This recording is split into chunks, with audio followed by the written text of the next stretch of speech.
Hello student, next question number आपकी book का 11 है। इसको भी आप क्या करेंगे, रीड्राफ्ट करेंगे क्वेश्चन को।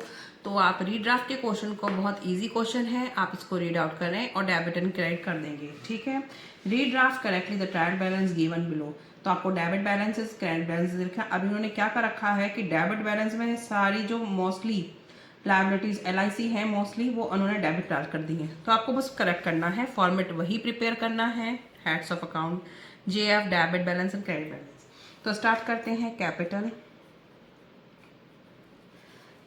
8000 की है, इन्होंने क्या कर रखा है, उसको डेबिट कर रखा है। कैपिटल क्या होती है, क्रेडिट। बैड डेब्ट रिकवर्ड, बैड डेब्ट रिकवर्ड क्या है, आपकी पैसा आया है, ठीक है, 250। क्रेडिटर्स क्या है, आपकी लायबिलिटी है 1250। बैंक ओवरड्राफ्ट, ये सब इन्होंने डेबिट कर रखा है। तो आपको क्या करना है, क्रेडिट करना है। बैंक ओवरड्राफ्ट है आपका 1570। उससे पहले आपका है रिटर्न आउटवर्ड आपका कितना है, 350।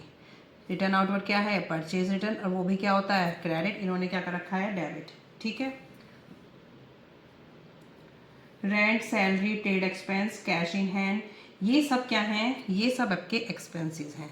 तो ये तो अपनी जगह पे जाएंगे। रेंट 360, सैलरीज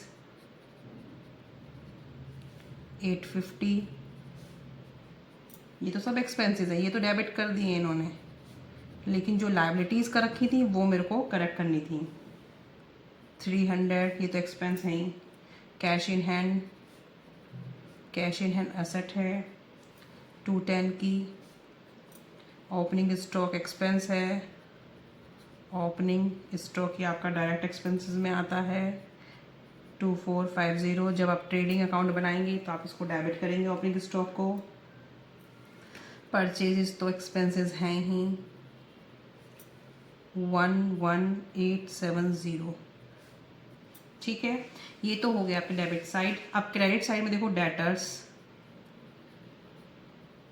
डेटर्स को क्या करेंगे आप, 7580। बैंक डिपॉजिट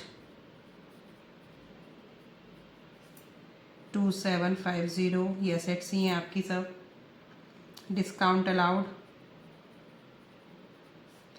डिस्काउंट अलाउड आपका डेबिट होगा, एक्सपेंस हो गया। फर्म के लिए तो लॉस एक तरीके का ये, क्योंकि वो अपनी 100% की चीज़ को डिस्काउंट दे के कस्टमर को दे रही है, कोई भी चीज़ अपना प्रोडक्ट सेल कर रही है तो अपने आप को वो नुकसान में रखती है। ठीक है। ड्राइंग्स एक्सपेंस हो गए। Withdraw money for personal use 600 की हैं।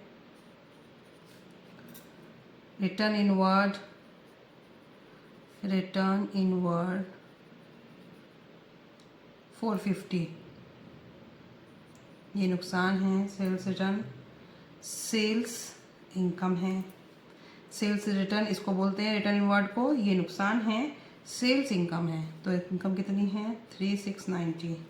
मिसलेनियस पेबल, कुछ पेबल करना होगा, तो पेबल तो पता ही चल रहा है कि पे करना है, तो एक्सपेंस है। एज ए लायबिलिटी भी आप इसको ट्रीट कर सकते हैं।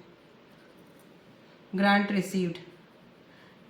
रिसीव्ड फर्म की क्या है, लायबिलिटी है। ये अमाउंट कहीं से मिला हुआ होता है एज ए अवार्ड।